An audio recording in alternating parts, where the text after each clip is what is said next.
estén aquí, eso quiere decir que pues que somos una comunidad grande, una comunidad que queremos estar unidas y que nos preocupa la salud de nuestros pequeños.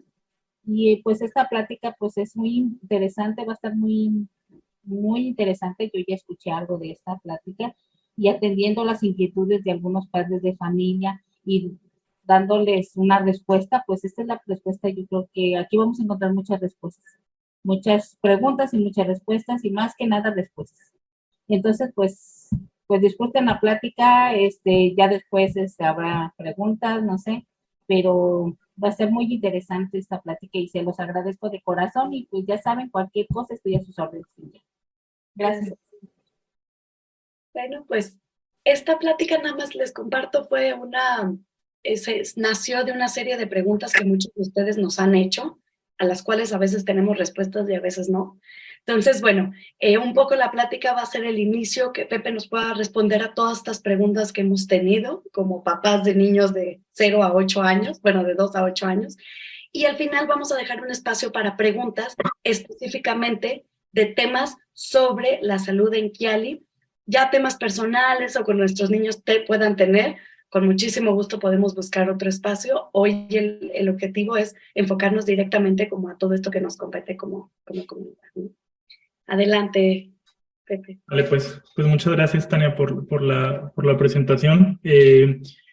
Sí, como dice Tania, pues bueno, yo soy de Celaya, de ahí que conozco a Tania. Me formé como pediatra y después como infectólogo pediatra. Entonces, pues por la formación que tengo y por el tipo de trabajo me toca ver como todo el abanico de enfermedades, desde las cuestiones más de enfermedades infecciosas, que es en lo que yo me enfoco, desde las enfermedades comunes, los mocos, las diarreas, lo del día al día, hasta las enfermedades más graves. Y esta plática salió como, la idea de esta charla salió de varias pláticas que fui teniendo con Tania, del problema al que nos enfrentamos. Y yo creo que de las primeras cosas que tienen que saber, todos ustedes, asumo que todos ustedes están aquí porque tienen hijos, es que lo que han estado pasando por estos 2 o 3 meses previos, no sé cuánto tiempo lleve cada quien, pero de que su niño se está enfermando una vez y se vuelve a enfermar y se vuelve a enfermar y se vuelve a enfermar y parece que no tiene fin, no les está pasando solo a ustedes, les está pasando absolutamente a todo mundo, a todos los papás, y no solo aquí, no solo en México, es un fenómeno que estamos viendo en todo el mundo, ¿no? Y es algo que sí ha comenzado ya a fatigar mucho a los papás, ha creado muchísimos gastos desde un punto de vista económico. Ustedes saben lo que implica un día de trabajo perdido, un día de que su niño no vaya a la escuela, cómo disrumpe todo esto las rutinas que tenemos al día. Entonces, de lo primero que quiero platicar es, ¿por qué? ¿Por qué está pasando esto? Porque obviamente el ver a los niños tan enfermos genera un chorro de preguntas. Preguntas como, ¿habrá algo malo con mi hijo? ¿Tendrá un problema en sus defensas? ¿Podré hacer algo para evitar que se esté enfermando? ¿Por qué me está pasando a mí? Y llegar al extremo a preguntas como, ¿vale la pena que sigamos yendo a la escuela? ¿Será mejor si me espero, si lo saco unos meses de la escuela, si lo saco un tiempo de la escuela? Entonces vamos empezando por ahí, a ver si podemos aclarar un poquillo de cosas. Vivimos en un mundo que está lleno de bacterias, lleno de virus, que son necesarios para nuestro desarrollo, ¿no? Al final de cuentas, el ser humano a lo largo de la evolución ha ido generando mecanismos de defensa ante todos estos microorganismos, pero es un mecanismo de defensa que se va desarrollando y que vamos madurando a lo largo de la vida. Por supuesto, el momento clave para todo esto son los años de la infancia, porque son los años en los que por primera vez nuestro cuerpo se expone a todos estos microorganismos. Durante los primeros meses de vida, durante los primeros 6, 9 meses de vida, los niños generalmente no se suelen enfermar porque todavía tienen muchos de los anticuerpos que las madres les pasan a través de la placenta, ¿no? Luego en los primeros meses de vida se pueden pasar otros poquitos adicionales a través de la lactancia materna, pero es mucho más significativo lo que se pasa a través de la placenta. Entonces, después de los 6, 9 meses, ahora sí que es el niño contra el mundo. Y eso está bien, porque ahora sabemos que cuando los niños crecen en ambientes demasiado sobreprotegidos, demasiado limpios, son niños en los que su sistema inmune no madura bien y son niños que luego son más propensos a enfermedades alérgicas, a reaccionar demasiado. Por eso hemos cambiado. Ustedes a lo mejor recordarán que cuando nosotros éramos, bueno, no son cosas que recordemos, pero antes los papás, por ejemplo, no daban alimentos alergénicos a los niños hasta después del año. Había todos estos alimentos como las fresas, los pescados, los mariscos, que no dábamos hasta después del año de vida. Y ahora sabemos que mientras más pronto los iniciemos, menor es el riesgo de alergias. Y lo mismo parecía que pasa con los microorganismos. Mientras más tiempo tardemos en exponer a nuestro cuerpo a los microorganismos, la respuesta tiende a ser más acelerada. Digo, más exacerbada, más grande. Y esto es algo, una noción que tenemos desde hace mucho, por ejemplo, con la varicela. Seguro todos ustedes sabrán que la varicela, cuando te da de pequeño, pues bueno, si es la tosa, si produce mucha fiebre, las lesiones y todo lo demás, pero el riesgo de que esa varicela se te complique es mucho menor que cuando te da varicela por primera vez de adulto. Lo mismo, por ejemplo, descubrimos que pasó con el COVID. El COVID, cuando les daba a los niños pequeños, en las primeras oleadas de la pandemia, les daba a los niños pequeños, la mayoría de las veces era nada más un poquito de fiebre, un poquito de moco y fin de la historia, a diferencia de cuando nos daba a los adultos o adultos mayores, que generalmente era una respuesta inflamatoria mucho más grande.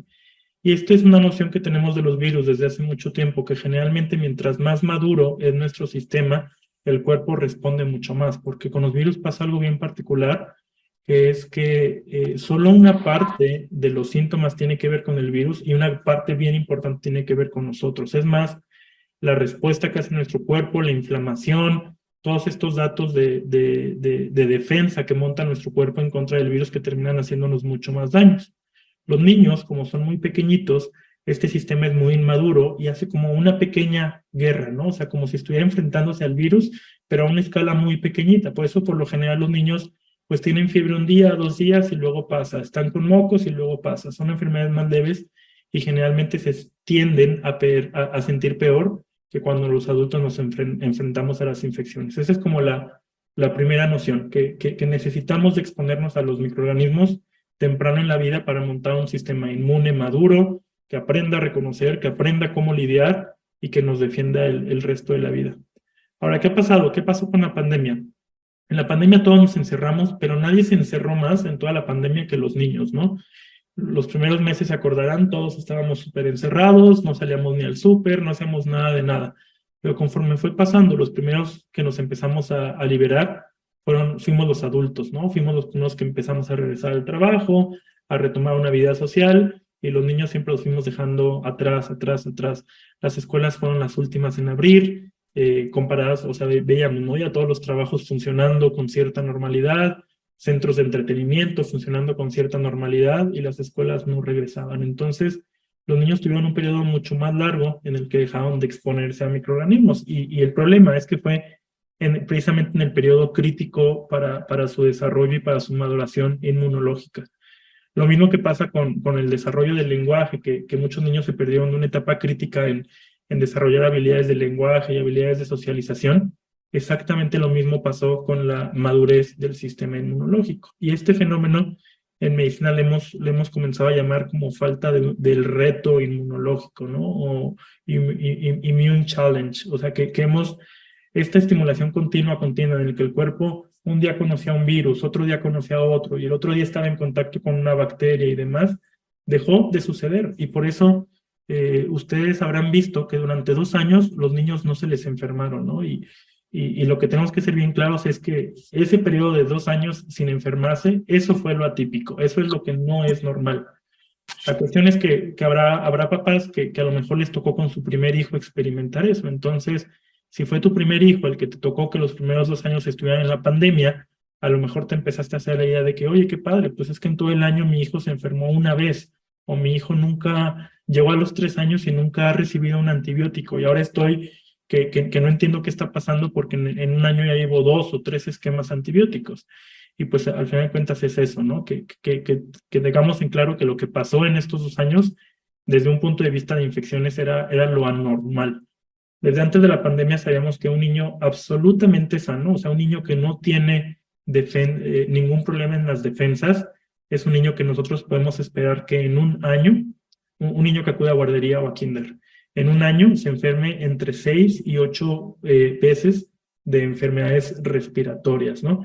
Y teniendo en cuenta que las enfermedades respiratorias nos pueden durar de 2 a 3 semanas, pues entonces eso quiere decir que vamos a estar la mayoría de los meses con enfermedades. Eso es lo normal. Entonces, el segundo punto, aparte de quedar claro que necesitamos que el sistema inmunológico madure y se exponga a todos estos microorganismos, es saber que es la evolución normal, que los niños estén enfermando, ¿no? No por nada luego a los niños se les dice mocosos, porque eternamente están mocosos, ¿no? Y ahora, el último punto, o sea, si de por sí tenemos como malas referencias, porque nos hayamos mal acostumbrado durante 2 años a que los niños no se enfermen y ahora se nos están enfermando cada lunes y martes, parecía que son muchas más. En tercer punto es que, bueno, efectivamente sí se nos están enfermando más. O sea, no solo es la percepción de que estábamos ya mal acostumbrados a que no se enfermaran, sino que efectivamente se nos están enfermando mucho más frecuentemente. ¿Y esto por qué pasa? Imagínense antes de la pandemia, ¿no? En un grupo a lo mejor de 20 niños, pues todo el tiempo había por ahí alguien que tenía algún síntoma. Siempre había el niño con mocos, el niño que traía un poquito de diarrea, el niño que iba saliendo de una gripa, el niño que iba saliendo de una otitis. Entonces esto generaba que en los ambientes donde se desarrollaban los niños siempre hubiera algún microorganismo, pero de poquitos en poquitos. Ahora, ¿qué pasa? De las enfermedades de las que se están enfermando los niños, son puras enfermedades viejas, son enfermedades que han existido toda la vida. O sea, ya no estamos hablando de ningún virus nuevo, de ninguna bacteria nueva, ¿no? Aunque sea la primera vez que a lo mejor escuchamos términos como el famoso BCR, que ahorita está circulando, que es el sincitial respiratorio, no es un virus nuevo, es un virus que ya llevamos décadas de conocerlo. El pie, mano, boca, que tuvimos un brote epidémico hace como mes y medio, tampoco es un virus nuevo, es un virus que ha existido desde hace siglos, ¿no? O sea, son virus que toda la vida hemos conocido y que toda la vida han circulado entre los niños más pequeños, porque son virus que típicamente circulan en los niños debajo de 6 o debajo de 5 años. ¿Y qué pasa ahorita? Que durante 2 años se nos dejaron de enfermar los niños, pero no es que los virus hayan desaparecido completamente, sino que dejaron de estar circulando en la comunidad, dejaron de estar circulando entre nuestros niños. Y entonces de repente cuando llegan, agarras a un niño que no tiene defensas y al mismo tiempo tienes en el salón un niño con Coxsackie y un niño con sincitial y un niño con parainfluenza y un niño con influenza. Y eso está haciendo que no salimos de una cuando ya estamos en otra y cuando estamos en la siguiente, en la siguiente, en la siguiente. Sí hemos visto que por falta de esta como estimulación inmunológica y de esta maduración inmunológica, algunos virus se han comportado un poquito más agresivos de lo que lo solían hacer, ¿no? Eso nos pasó con el pie, mano, boca. El pie, mano, boca se llama así porque precisamente de manera clásica solo afectaba pies, manos y bocas. Y boca. Y lo que ha pasado, no sé si alguno de ustedes haya tenido ya un caso así con sus niños, que las lesiones aparecen en muchas más partes del cuerpo, ¿no? Y eso me han preguntado los papás, oye, ¿qué rollo? ¿Cómo que se llama pie, mano, boca si el mío tiene pie, mano, boca, espalda, pompas, piernas y brazos, ¿no? O sea, pues sí pareciera que como que regresaron con un poquito más de fuerza.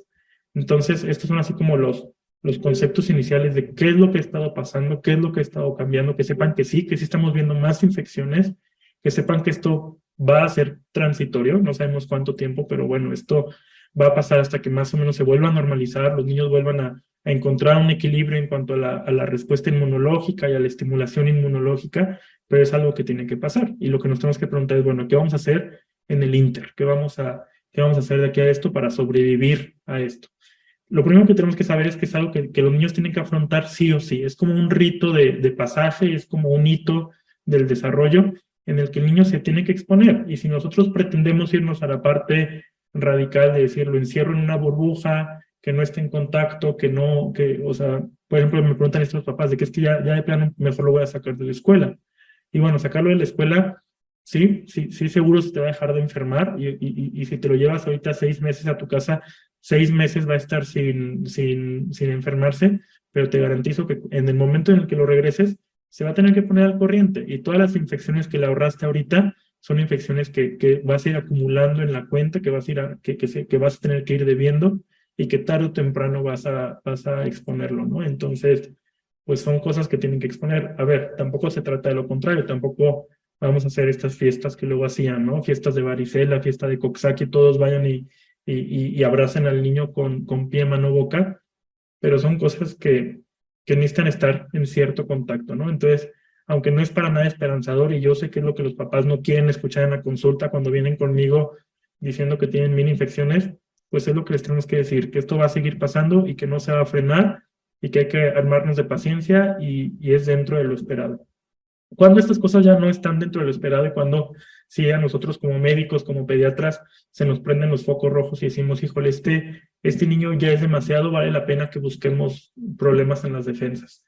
Lo primero que tienen que saber es que las inmunodeficiencias son raras. Sí son problemas que existen, pero son bastante raros, ¿no? Y esta noción que a veces tenemos como, es que trae las defensas bajas o así, pues en realidad no son verdaderos diagnósticos. Los niños que tienen problemas de defensas generalmente los identificamos porque son niños que tienen infecciones normales, pero muy complicadas. O sea, un niño que tiene muchas gripas en un año, que la tos le duró varios meses, varias semanas, no lo consideramos como un niño que tiene riesgo de inmunodeficiencia. Sí lo consideramos cuando tiene infecciones normales, entre comillas, que se complican. ¿A qué me refiero? Por ejemplo, el niño que puede tener a lo mejor otitis, que se le perforan continuamente, ¿no? Esto sí llamaría la atención, porque una otitis pues es una complicación cuando se nos llega a perforar la membrana timpánica, ¿no? Entonces el niño que a lo mejor ya ha tenido 2 otitis complicadas, 2 otitis perforadas, pues sería de preocupar.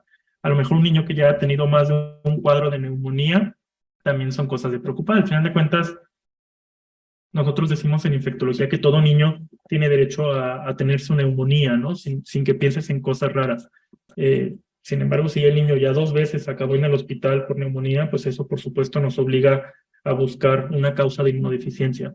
Si ha tenido más de un episodio de diarrea que lo acaba por llevar al hospital, también es un dato de alarma.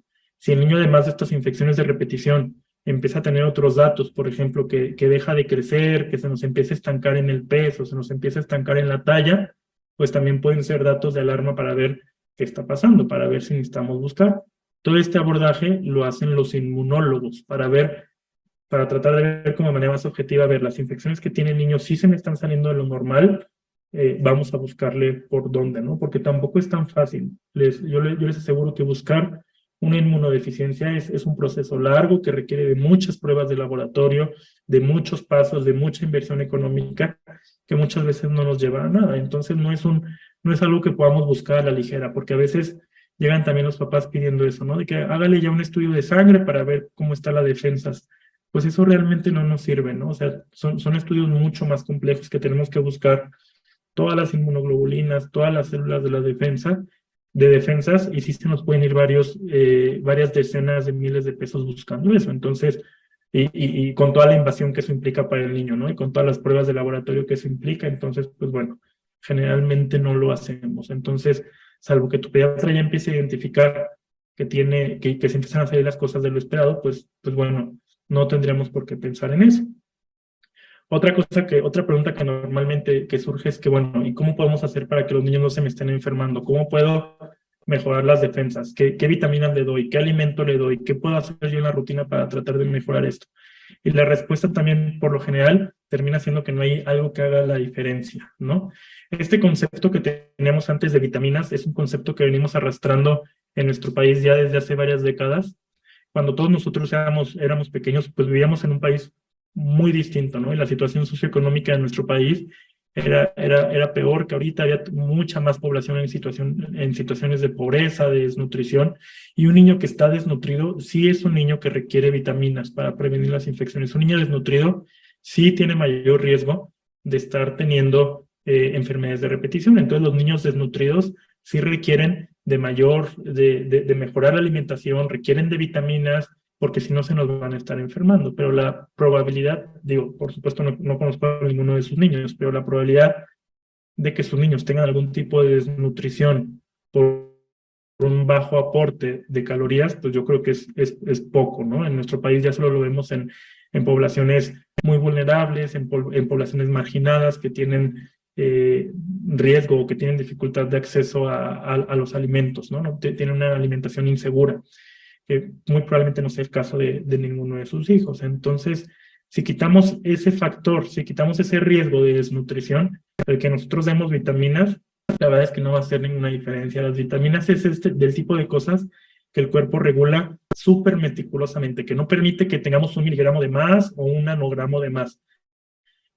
y que en cuanto empezamos a tener ingesta exagerada de vitaminas, lo único que hacemos es que lo estamos orinando, ¿no? Hay estudios en los que se mide la orina, la concentración de vitaminas en la orina de personas que son sanas y se suplementan con vitaminas y prácticamente lo orinan de manera completa, porque el cuerpo, generalmente, las dietas que llevamos ahorita, suele haber muchas oportunidades de donde adquirir nutrientes, ¿no?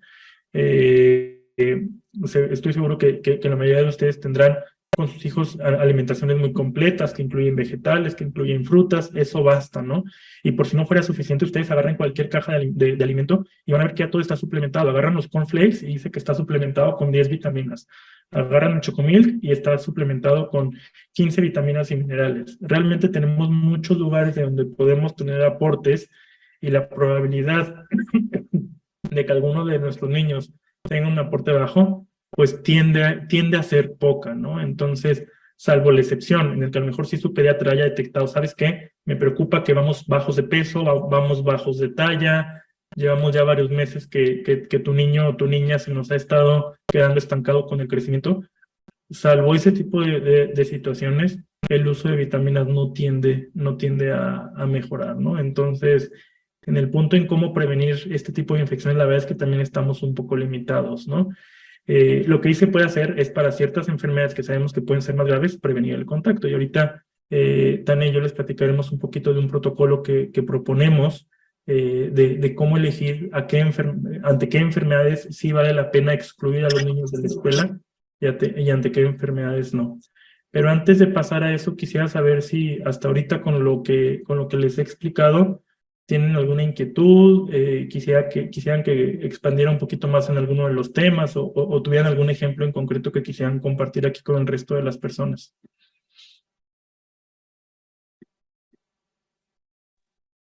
Bien, ahí adelante. Buenas noches. Vianey Velázquez, mamá de Pablo André. Tengo una duda. Cuando atendí al doctor, o sea, me comentó que la parte, bueno, la enfermedad de manos, pies y boca era similar como a una enfermedad como una varicela y que era muy, bueno, no era probable que le diera una segunda vez. Sin embargo, André, bueno, mi hijo ya ha tenido como 3 episodios de este tema. Entonces, mi duda es, ¿es normal que se repita y que la enfermedad pues vuelva a regresar en menos de tal vez un mes? ¿O ya es un tema que tendríamos que tener como un poco más de cuidado? Porque, bueno, no sé si algunas otras mamás tengan el mismo caso.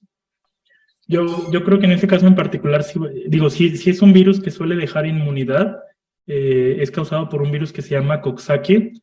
Ahí la primera pregunta sería saber, y eso no lo podemos saber, eso depende de tu pediatra, pues primero estar bien seguros de que el diagnóstico haya sido el correcto. Yo lo primero que pensaría es que probablemente alguno de sus cuadros no haya sido realmente pie, mano, boca. En caso de que sí, en caso de que haya mucha certeza de que se trate de ese virus, sí, ese sería un ejemplo en el que yo creo que sería candidato a revisar y asegurarnos de que no tenemos ahí algún problema con las defensas. Porque sí es el tipo de los virus que no tendrían por qué estar regresando. Por acá, Paola. Muchas gracias, perdón, nada más una duda súper rápida. Entonces, por ejemplo, lo más recomendable aquí en mi caso es hacer un estudio diferente para este tema, ¿o qué tendría que hacer con él? Sí, si es la única infección que ha tenido de repetición, probablemente no sea necesario nada, pero yo sí te recomendaría que te apoyaras con un inmunólogo pediatra para ver si es candidato a hacerle algunas pruebas. Les decía yo que existen muchas pruebas diferentes, ¿no? Pero si estamos sospechando que a lo mejor tu hijo pueda tener o pareciera que tiene una susceptibilidad para infecciones por este virus, sería candidato, por ejemplo, para checar inmunoglobulinas, que son los anticuerpos, pero quien te puede guiar mejor para eso es un inmunólogo pediatra. Muchas gracias. Yo tengo una duda. Sí, Paola tenía... Por ahí estaba primero Paola. Sí. Perdón.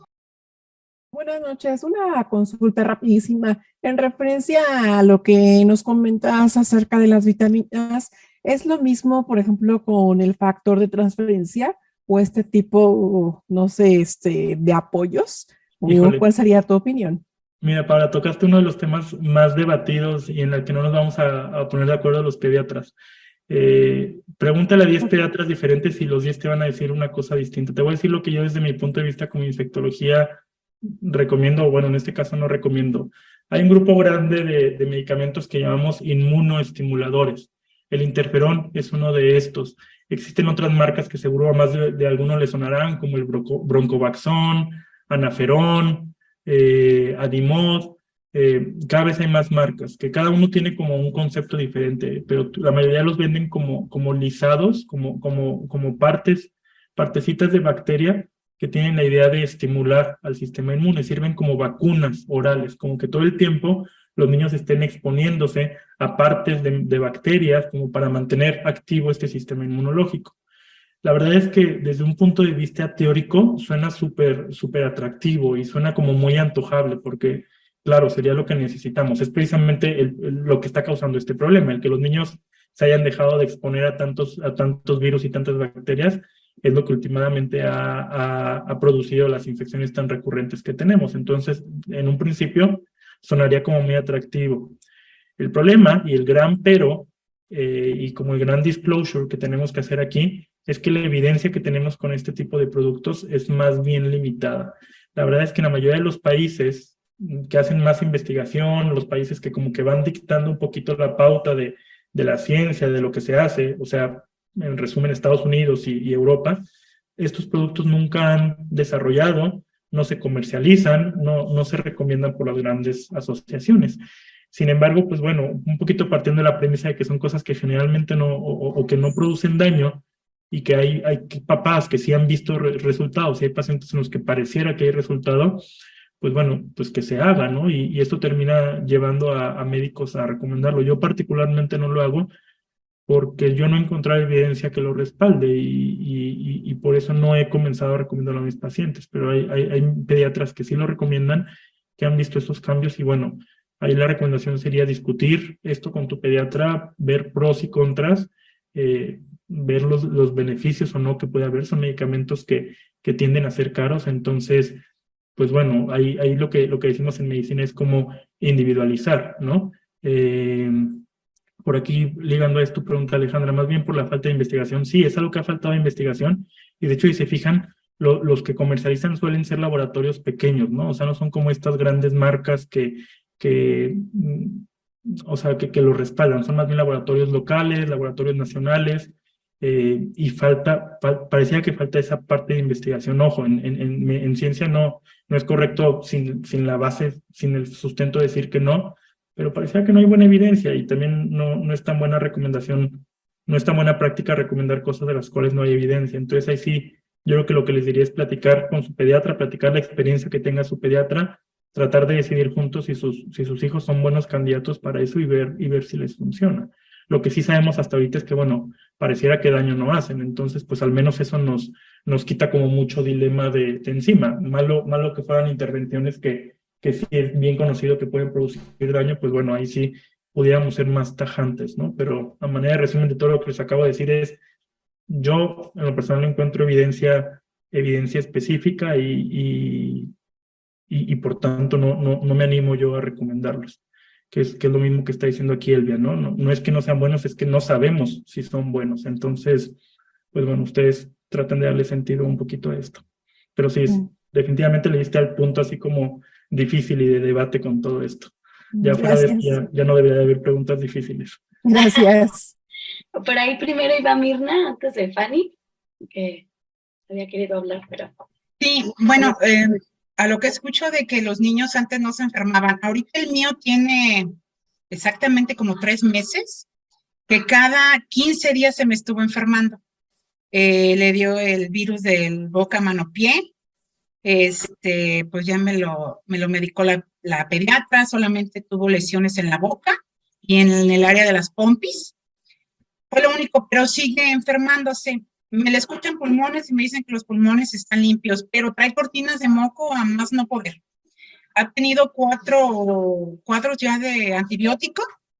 Les soy honesta, ayer lo llevé con un médico general y me le dio lincomicina con 1 mililitro de dexametasona.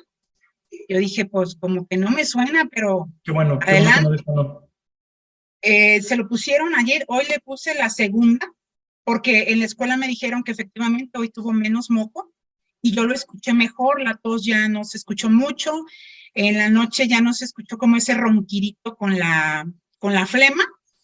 Entonces, no sé si mi niño ya vamos a hacerle estudios para ver si trae defensas o mañana le pongo la otra lincomicina, le suspendo ya.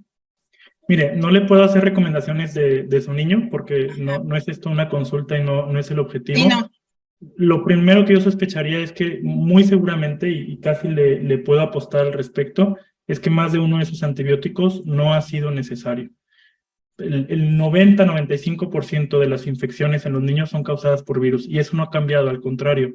Después, ahorita con las infecciones que estamos viendo, cada vez más son infecciones virales. Entonces debería de ser siempre una excepción el que los niños reciban un tratamiento antibiótico. Es un problema bien grande que tenemos. En México somos el país, junto con la India y Turquía, somos uno de los 3 países en los que más antibióticos usamos, y por mucho, y por mucho, y por mucho, y por mucho. Y sí, aquí Alejandra dice, es difícil que la sociedad cambie la perspectiva, y particularmente la sociedad mexicana. Es una cosa idiosincrática que traemos desde hace mucho, del abuso de antibióticos, ¿no? Pero un niño puede pasar perfectamente los primeros 2-3 años de su vida sin recibir antibiótico. Y aquí tenemos un problema, porque cuando uno se pone a estudiar estos niños que requieren de abordaje de inmunodeficiencias porque han tenido muchas infecciones, una de las recomendaciones es que hayan recibido más de un tratamiento inyectado, un tratamiento antibiótico inyectado al año. Y lamentablemente es algo que pasa muchísimo en nuestro país, y no porque tengamos más niños inmunodeficientes, es porque somos muy liberales con los antibióticos. Pero ahí sí yo le recomiendo, y aprovecho esto para ligar otra recomendación. Aquí lo ideal, yo sé que es difícil, pero lo ideal es que encuentren un pediatra que los pueda acompañar y que comience a conocer a sus niños, ¿no? Porque para nosotros es complicado, para los pediatras es complicado, o sea, estar conociendo siempre niños nuevos, ¿no? Porque tú no sabes lo que estás viendo enfrente, si es peor, si es mejor de lo que tuvo. Así el motivo de consulta típico que yo tengo es que mi niño lleva enfermo 4 meses. Y es de que, a ver, bueno, ok, vamos a desglosar estos 4 meses. ¿Realmente lleva enfermo 4 meses? Sí, es que no ha dejado de estar enfermo 4 meses. Y ya cuando nos vamos desglosando día por día, de poquito en poquito, es de que, bueno, no, es que en realidad, pues estuvo enfermo 2 meses, 2 semanas, y como que se recuperó otra, y ahora fue la diarrea, y cómo se recuperó, y bueno, entonces ya eso nos cambia el panorama. Es bueno, ok, ya no lleva enfermo 4 meses, ha estado cayendo y recayendo de cosas diferentes, y eso cambia. Y si estamos cambiando de médico y si estamos viendo impresiones diferentes, eso cuesta mucho trabajo, ¿no? Pero aguas con los antibióticos, y sobre todo aguas con los antibióticos inyectados. Les digo, yo me dedico a las infecciones y es mi especialidad de los antibióticos.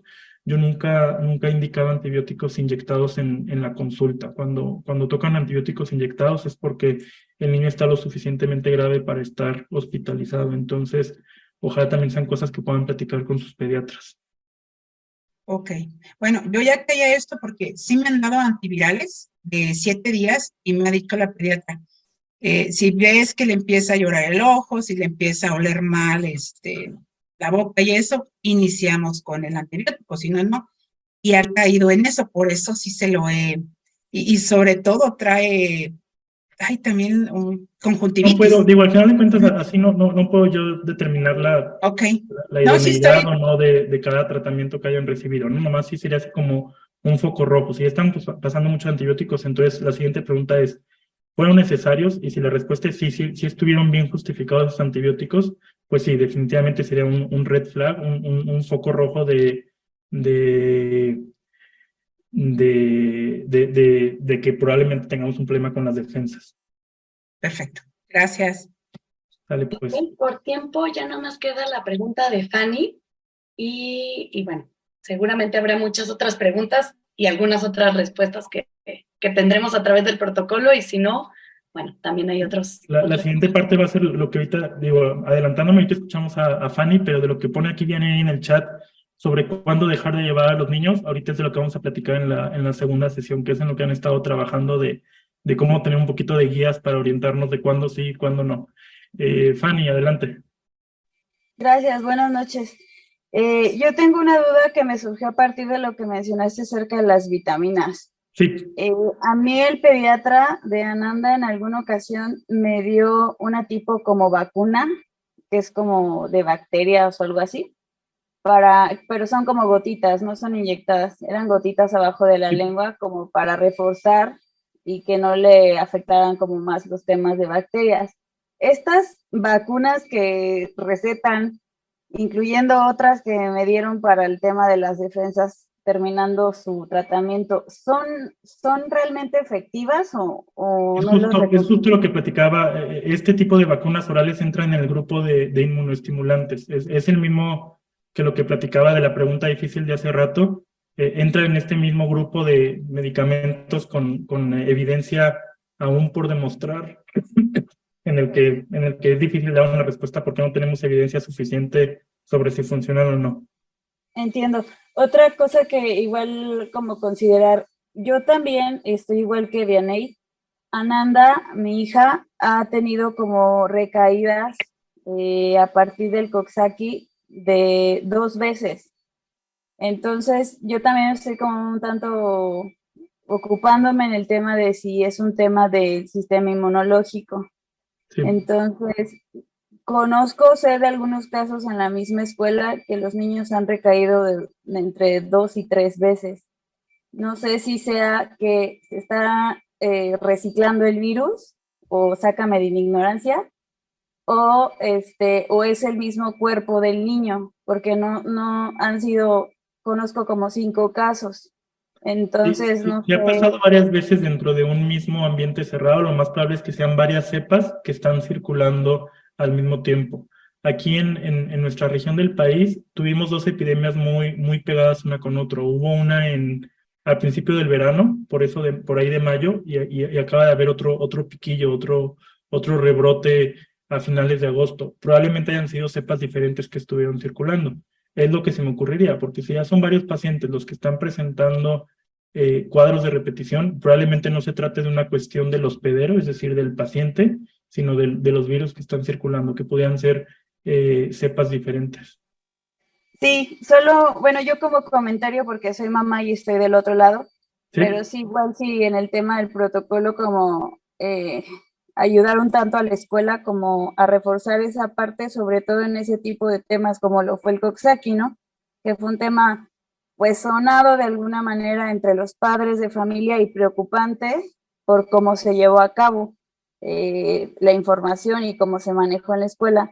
Sin embargo, me da gusto que nos estés apoyando en esta parte y pues que se trate de hacer algo benéfico para todos. Sobre todo este tema que te menciono, que se repite en el mismo virus varias veces, como en el huésped, pero también me imagino que ha circulado entre los niños. Y justamente yo pensaba esto, seguramente es como un recicle del mismo virus. Pero Ujú. gracias por tu aclaración. Perfecto. Entonces, si gustan, pasamos a la siguiente parte, que es, bueno, ¿qué pueden hacer ustedes como institución educativa, como centro educativo para prevenir esto, ¿no? Y lo primero, o lo que platicábamos y lo que yo le proponía a Tania, es que, a ver, no, no nos inventemos nosotros las cosas. Aquí en México no tenemos como una guía muy específica que nos diga qué infecciones sí y qué infecciones no, pero lo que le proponía, hay una guía de la Academia Americana de Pediatría que estuvimos revisando juntos.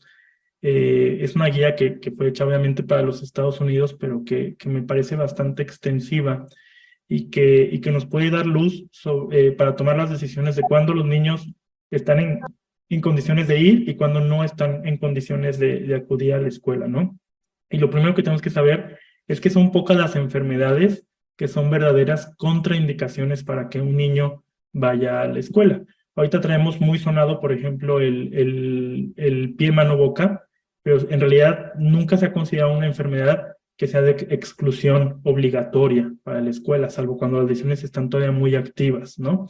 Hay otras enfermedades que típicamente siempre han sido de exclusión obligatoria, por ejemplo, la varicela, el sarampión, que en nuestro país hace ya muchos años que no lo vemos, la rubiola, por ejemplo, las enfermedades más graves como la tuberculosis, por ejemplo, por supuesto, ¿no? Las diarreas, cuando ya están así fuera de control, que están desbordando el pañal. Esas sí son enfermedades que típicamente siempre se han considerado motivos de exclusión. Tenemos todas las enfermedades respiratorias, que esto fue lo que nos vino un poquito a cambiar el chip, porque antes de la pandemia estábamos más o menos acostumbrados a lidiar con cierta cantidad de mocos, ¿no? Y pues bueno, los niños iban a las escuelas, y a los kinders y a las guarderías, pues con algún moquillo y de repente tosiendo, y bueno, pues no pasaba nada, así se manejaban y fin de la historia. El problema es que luego con el COVID quisimos hacer protocolos tan estrictos que ya empezamos a rayar en la parte de la poca practicidad. Digo, aquí no sé exactamente cómo haya pasado, pero es un motivo de consulta también bien frecuente y que comienza entonces ahora sí a disrumpir la actividad de las familias, ¿no? Porque dicen, es que me dijeron en la guardería que porque tosió un poquito ya me lo regresaron, y porque traía un poquito de moco ya me lo regresaron, ¿no? Y ahí no tenemos cosas escritas, no tenemos como mucha información. Y lo que sí no podemos olvidar es que las enfermedades respiratorias, las enfermedades causadas por virus respiratorias, es un abanico bien grande. Y por ejemplo, el virus sincitial respiratorio, agarrémonos de este ejemplo que estamos ahorita escuchando muchísimo en todo el tiempo, que es el sincitial respiratorio y demás. El mismo virus que puede producir que un niño acabe hospitalizado, puede producir un resfriado común en el otro, ¿no? Entonces, no se suelen considerar motivos de exclusión. Hay otros que sí tienen un riesgo un poquito mayor de gravedad y sí deberían de considerarse, ¿no? Por ejemplo, la influenza. Pues la influenza típicamente se ha considerado motivo de exclusión. Cuando un niño tiene influenza, pues lo recomendable es que no vaya hasta que reciba su tratamiento antiviral, porque es de los poquísimos virus para los cuales sí tenemos antivirales. Es otra cosa que tenemos que saber. La inmensa mayoría de los virus no tienen tratamientos específicos y la mayoría de los antivirales no tienen actividad contra los virus que tratamos, ¿no? Una excepción es pues la influenza, la varicela, a lo mejor, el herpes, también tenemos antivirales, pero todos los demás virus respiratorios, ningún antiviral les funciona, salvo la influenza. Todos los virus que producen diarreas, ningún virus les funciona. La mayoría de los Coxsackie tampoco tienen tratamiento. El pie, mano, boca, por ejemplo, no tiene un tratamiento antiviral específico. Entonces, esas enfermedades no son motivo para excluir a los niños de la escuela. Motivos que sí definitivamente lo son niños que tienen fiebre, que por culpa de la enfermedad no pueden incorporarse a las actividades, que aparte es algo que es contraintuitivo, ¿no? O sea, no sirve de nada mandar un niño a la escuela o al kinder si es un niño que porque se siente mal, se la va a pasar sentado, ¿no? Porque le duele la panza y no va a poder hacer sus actividades, o porque le duele la cabeza y no va a poder hacer sus actividades. Sin embargo, si de repente él presenta tos, pues no pasa nada, ¿no? Es algo que luego, son como quejas que luego toca mucho escuchar aquí en la consulta, ¿no? Que dicen, es que me lo enfermó en la guardería, o es que justo cuando estaba en la fila para dejar a los niños, al lado había una mamá y es muy descuidada porque llevaba a los niños mocosos y así los llevó. Entonces, pues es algo un poquito con lo que tenemos que hacer las paces. Al final de cuentas, es el costo que pagamos por vivir en comunidad o por vivir en sociedad, ¿no? El estarnos exponiendo. Y digo, no solo es el costo, también es nuestra herramienta más útil. O sea, así es como conseguimos la famosa inmunidad de rebaño y la anhelada inmunidad de rebaño. La única forma de alcanzar este rebaño es pues infectándonos. Digo, suena como muy crudo, pero es la manera en la que como sociedad nos vamos protegiendo, exponiéndonos un poquito, y ese riesgo siempre existe. Y tengan también en cuenta que el llevar a sus niños a este colegio o al que sea, o a cualquier lugar donde haya otros niños, es exponerlos no solo a los virus que pueda traer el niño, sino a los virus que hay en casa, ¿no? Es una cuestión como de responsabilidad colectiva, es saber de que, bueno, pues sí es un riesgo que existe. Entonces, ahí es donde entra la parte individual de la responsabilidad. A ver, no lo voy a llevar si sé que tuvo fiebre, porque también eso me ha pasado, ¿no? Papás que dicen, es que doctor, mañana no puedo faltar al trabajo, dígame qué le puedo dar para que me aguante toda la mañana en la guardería, ¿no? Y entonces decimos de que, oye, ¿sabes qué? No lo lleves. No.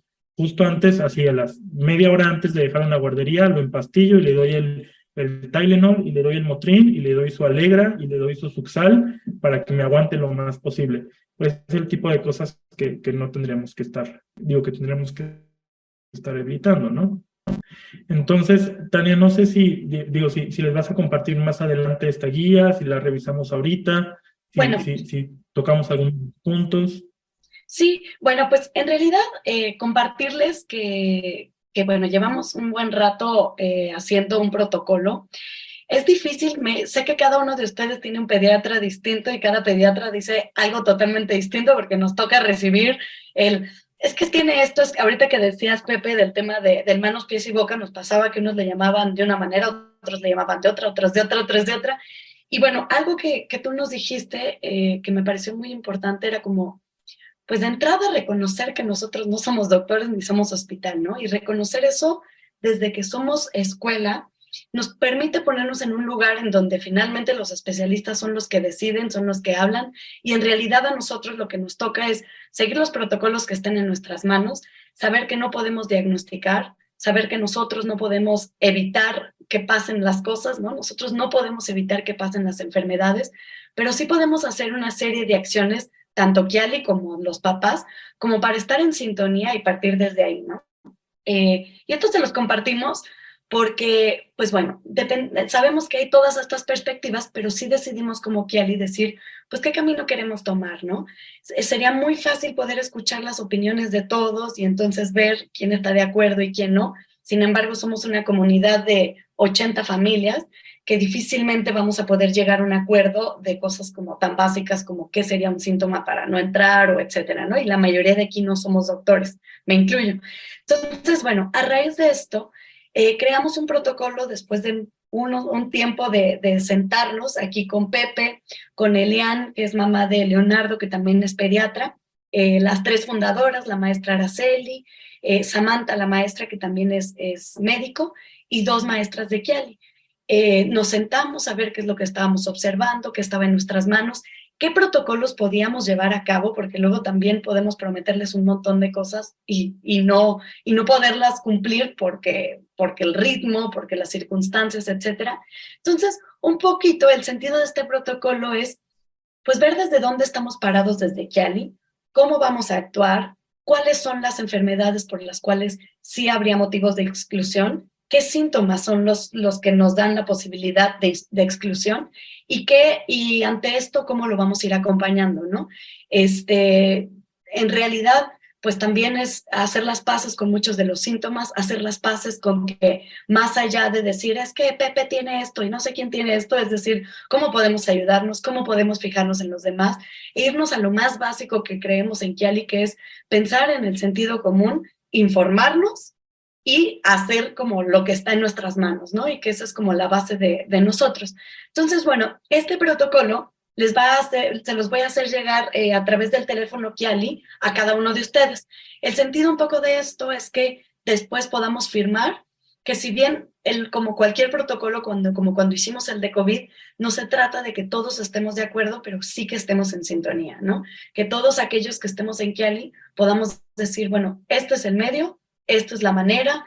Evidentemente nosotros estamos teniendo un plus que estamos teniendo aparte de lo que estamos haciendo ya es que estamos teniendo una bitácora por niño, ¿no? En donde la maestra Ara está escribiendo desde cosas tan básicas como le picaron las hormigas, como tuvo Coxsackie, ¿no? Porque eso también nos permite nosotros ir viendo si un niño cuál está haciendo como su proceso durante todo el tiempo en Kiali, o si es un niño en donde está teniendo las situaciones muy separadas, y eso también nos va dando algo de información, asumiendo que finalmente, una vez más, pues no somos hospital, ¿no? O sea, esto es como el mismo historial que tenemos pedagógicamente, lo tenemos de salud, porque es igual de importante, pero finalmente dejando a los especialistas, pues realmente abordar en ese ámbito. Entonces, bueno, mañana se les hará saber, no sé si Pepe quieres complementar algo de esto. Pues no es eso, ¿no? O sea, también ser bien conscientes. Yo le decía a Tania de que, bueno, tampoco se trata de que porque a ver, también le dije, te voy a decir bien sinceramente la parte a mí que me pasa como médico, ¿no? También a veces es frustrante como médico que te lleguen diagnosticados de las guarderías o de los kinders. Es que me lo revisaron en la escuela y me dijeron que le vieron la garganta blanca y que necesita antibiótico, ¿no? Entonces, pues bueno, al final de cuentas, eso, o sea, si yo le hice la recomendación, que quede bien claro que esas no son ni sus atribuciones, ni lo que toca, ni el objetivo de la escuela. Al final de cuentas, cada uno de ustedes pues encuentra a su pediatra con quien confía, y volvemos a lo mismo. Si tu pediatra te dijo, bueno, sabes que no lo lleves toda esta semana a clases, pues lo más sensato es no llevarlo. Digo, ya si esa recomendación fue la más correcta o no, pues no lo vamos a saber. Al final de cuentas, quien tuvo la oportunidad de revisar a tu hijo quien lo vio en ese momento, que vio cómo estaba y que considera que es lo mejor, pues será él o ella, ¿no? Entonces, ahí toca pues respetar eso y digo, simplemente tener como sí las reglas en la escuela, que ustedes las conozcan y que digan, bueno, si está así no lo puedo llevar. Si además mi pediatra hizo una recomendación adicional, pues bueno, pues yo tendré cuidados especiales, pero sí saber eso, ¿no? O sea, que no toca ahí hacer diagnósticos, también saber, digo, un tema que siempre es como de debate, el saber es cuándo compartir los diagnósticos, porque ahí entran varios detalles, ¿no? Al final de cuentas, el que un niño esté enfermo, pues se convierte en información sensible. Siempre es difícil manejar esto porque por un lado, pues puede representar un riesgo para otros niños, pero por otro lado es la privacidad del paciente. Entonces ahí las recomendaciones suelen ser que un diagnóstico no es de reporte obligatorio, al menos que sean enfermedades que pongan en riesgo a otros niños. Y en este protocolo que les va a compartir Tania, vienen las enfermedades en las que sí, como kinder, como escuela, están obligados ellos de reportar, de que, oigan, quiero que estén enterados que hubo un caso de varicela, quiero que estén enterados que hubo un caso de esto, pero habrá enfermedades que no es necesario. Si un niño a lo mejor va con tos y ya fue revisado por su pediatra y vio que estaba en condiciones de ir, pues bueno, pues no va en contra de lo que se acordó para los protocolos ahí en la escuela y tiene el visto bueno de su pediatra, pues adelante, ¿no? Sin tener que necesidad de estar reportando a los papás. Es información que a veces es útil, ¿no? Pero ahí ya queda mucho en la decisión de cada padre que tanto comparte o no. Yo no sé si ustedes tengan medios de comunicación internos entre ustedes, entre papás, no sé si tengan algún chat de grupo o algo así, en el que a lo mejor cada quien podrá decidir, ¿sabes qué? Hoy dejé a mi niño en casa con diarrea, les quiero compartir a los demás papás, oigan, ¿saben qué? Pues fulanito no lo llevé hoy porque anda con diarrea, para que sepan, ¿no? O sea, no para cundir el pánico, no para nada, pero bueno, puede ser útil, porque sí, esa sí es información que en ocasiones nos sirve mucho a los pediatras. No es lo mismo que lleguen y nos digan, mi hijo está enfermo y es el único que está enfermo, a que lleguen y digan, ¿sabes qué? Pues es que ya van 3 niños en su salón que tienen diarrea. Ah, bueno, nos ayuda mucho, porque ese seguro es viral, entonces no le voy a dar antibiótico y lo voy a tratar de esta o de otra forma, ¿no? Son cosas que nos pueden ayudar a nosotros como médicos a tomar decisiones, pero bueno, ahí sí, por supuesto, yo creo que escapa de la responsabilidad de la escuela el estar haciendo este tipo de reportes, sobre todo porque muchas veces no tendrán los síntomas. Entonces, una duda que me hacía Tania es que me decía, es que hay veces que ya no sé, porque veo a 2 niños que están, que yo los veo, o sea, yo sin ser médico, los veo exactamente igual, sin mocos, digo, con los mismos mocos y con la misma tos, y uno me llegó con una receta diciendo que es rinitis alérgica y que está con el puro antihistamínico, y el otro me llegó con las 5 inyecciones de antibiótico diciéndome que no puede regresar en una semana, y yo los veo exactamente igual. Y entonces lo que decía, bueno, a ver, no te toca a ti dar el diagnóstico. Si uno vino con una receta diciendo que puede regresar y el otro diciendo que no, pues eso que toca en la decisión de cada médico, ¿no? Gracias, Pepe. Y sé perfectamente lo difícil a veces que está haciendo para todos. Creo que hemos sido como muy, pues, testigos de ustedes como papás, ¿no? Vemos muchas veces sus frustraciones, sus cansancios, ¿no? Últimamente he estado platicando con algunas mamás y me dicen, Tania, estoy cansada, ya no sé por dónde, ¿no? Y esa parte la podemos entender, ¿no? Yo creo que híjole, el poder a veces dejar la chamba, a veces otra vez, déjame ver cómo me voy a casa, qué más hago, ¿no? Yo le decía a Pepe, precisamente con este tema, le decía, es que Pepe, ayúdame, no soy médico y no sé ni siquiera la diferencia entre un virus y una bacteria, por favor, ¿no? Y que bueno, llego al doctor y me dicen antibiótico, y entonces podemos entender todo esto que estamos viviendo como comunidad, que venimos de, pues sí, de un COVID que nos asustó mucho. A mí Pepe me dijo 2 cosas que me dieron mucho sentido, ¿no? Me dice, hay 2 cosas que nos trajo el COVID. Número 1, el darnos cuenta que la manera de responder ante las enfermedades es quedarnos en casa, cosa que antes nunca teníamos ni siquiera la posibilidad. ¿Quién podía pedir permiso en su trabajo para decir que estaba enfermo? Y la segunda es que pues en realidad nos alertó sobre la enfermedad, ¿no? Antes nunca nos había dado tanto miedo la enfermedad y tenerla tan presente, y ahorita cualquier cosa estamos mucho más preocupados y mucho más alertas, y es evidente que ante esto, pues todavía tenemos un rezago de miedo social ante todo esto que está pasando, y pues evidentemente, híjole, como que algo que hemos decidido en Kiali fue tomarlo por los cuernos, decir qué está en nuestras manos, de qué nos podemos informar y qué tenemos que trabajar como comunidad pues para seguirnos acompañando, ¿no? Enfrentamos en su tiempo, abrimos a 4 meses de haber existido el COVID, abrimos Kiali y las cosas funcionaron, ¿no? Creyendo profundamente que la razón de enfrentar la enfermedad no siempre es recluirnos, sino a veces es reconocer que la salud del niño no solo es la salud física, sino también la salud mental, la salud social y la salud personal, ¿no? O sea, y que bueno, muchos de estos aspectos son muy importantes en nuestros niños y que bueno, tener también nosotros como una postura lo suficientemente empática para poder entender que ustedes trabajan, que el niño va a tener moco, que el niño muchas veces va a tener dolores de cabeza, que el niño a veces no se va a sentir tan bien, pero que también muchas veces si el niño puede estar en Kiali, podemos ser lo suficientemente abiertos para que también pueda disfrutar de todos los beneficios de estar con otros niños, ¿no? Pero también lo suficientemente precavidos para decir, bueno, ¿qué sí está en nuestras manos prevenir? ¿Qué sí está en nuestras manos cuidar? Y que, bueno, que sepan que el comité representado por la maestra Araceli, pues siempre estamos abiertos a construir, siempre de la mano de este protocolo que acabamos de construir, ¿no? Que seguramente tendrá muchas cosas en las que no estaremos de acuerdo, o en muchas cosas que nuestro pediatra nos dirá todo lo contrario, pero bueno, al menos en Kiali esta es nuestra perspectiva, ¿no? Finalmente en casa cada uno decidirá si se quiere hacer test, si quiere los chochitos, ¿no? Si quiere vacunarse todo el tiempo o inyectarse, cada familia lo decidirá, al menos en Kiali, pues eso es como la manera en lo que lo queremos acompañar y pues hacerlo de manera muy compasiva, sobre todo recordando que el sentido de todo esto, queridas familias, es la infancia, ¿no? ¿Qué es lo que necesita un niño? Claro que necesita estar sano, porque es la base de todo, pero también necesita estar con otros niños, necesita hablar, necesita correr, necesita dormir, necesita maestros y papás que lo acompañen, que lo abracen. Y bueno, todas estas cosas, mientras estén en nuestras manos, pues siéntanse con toda la confianza y toda la libertad de que pues seguiremos luchando, encontrando, como dice Pepe, que escucho que en el mundo de la medicina están igual, probablemente no respuestas, pero al menos algunas guías en las cuales nos sintamos mucho más vinculados y pues desde ahí también ir aprendiendo, ¿no? Pues bueno, Pepe, no sé si quieres decir algo, tienes tú. Sí, sí quise agregar algo rapidísimo que se me ocurrió al final de lo que decías. Algo que sí definitivamente sí podemos hacer y no podemos dejar de enfatizar son las vacunas. Las vacunas funcionan, las vacunas sirven.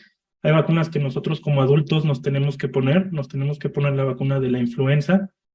Otra vez está circulando un chorro de influenza, o sea, no solo es el sincitial respiratorio y el coronavirus, ahí se viene la influenza. La influenza los últimos 2 años tuvimos mínimos históricos, desde los 60, 70 que se comenzó a medir cuánta influenza había cada año. Nunca había habido tan poquitos casos como los años pasados, entonces esperamos que este año haya mucho más. Todos ustedes deben estar vacunados independientemente de la edad que tengan. Es una vacuna muy segura, es una vacuna que no produce la enfermedad, no se van a enfermar de influenza por culpa de la vacuna. En cualquier edad, absolutamente en cualquier edad se pueden vacunar desde los 6 meses. Entonces ahí esa pregunta de 6 años, sí, por supuesto, es súper candidato, ¿no? También ustedes háganlo, no se les olvide que tener un niño en casa implica que ustedes también se están enfermando más, ¿no? Entonces protéjanse ustedes también contra la vacuna de influenza. Puede ser la que ponen gratis en el centro de salud, esa está perfecta, háganlo. Hay varias vacunas de la cartilla de vacunación que protegen a sus niños de enfermedades respiratorias, la vacuna del neumococo, la vacuna hexavalente, la vacuna de influenza, tienen componentes que protegen contra enfermedades respiratorias, entonces, si por alguna razón nos hemos atrasado con esos esquemas, asegurarnos. Eso sí es algo objetivo y con buena evidencia que seguramente nos puede ayudar a prevenir infecciones, ¿no? Entonces, de eso que sí tenemos mucha evidencia, definitivamente sí hacerlo, sí recomendarlo y sí ponernos al corriente, niños y adultos. Gracias, Pepe. Y bueno, no es comercial, pero también si alguno de ustedes pues quiere buscar a Pepe de manera personal, hacer cita, digo, está en Querétaro, no tenemos el lujo de tenerlo por aquí, pero con mucho gusto le pediré el teléfono de su consultorio y bueno, que también se sientan que estamos muy acompañados aquí, tanto por Pepe como por Elian, que también anda por aquí, que ha sido una mamá también, híjole, que nos ha acompañado mucho en este proceso y bueno, también sentirnos acompañados, ¿no? Tanto ustedes como nosotros, de que si bien a veces no tenemos respuestas, pues podemos pedirlas, ¿no? Pues, muchas gracias. Voy a terminar con un verso. Debemos erradicar del alma todo miedo y temor que el futuro pueda traer al hombre. Debemos adquirir serenidad en todos los sentimientos y emociones con respecto al futuro. Debemos mirar con absoluta ecuanimidad todo cuanto pueda venir. Y debemos pensar solamente que todo cuanto venga nos será dado por una dirección universal llena de sabiduría. Esto es parte de lo que tenemos que aprender en esta era. Saber vivir con pura confianza, sin ninguna inseguridad en la existencia. Confianza en la ayuda siempre presente del mundo espiritual. En verdad, nada tendrá valor si el coraje nos falta. Disciplinemos nuestra voluntad y busquemos el despertar interior todas las mañanas y todas las noches.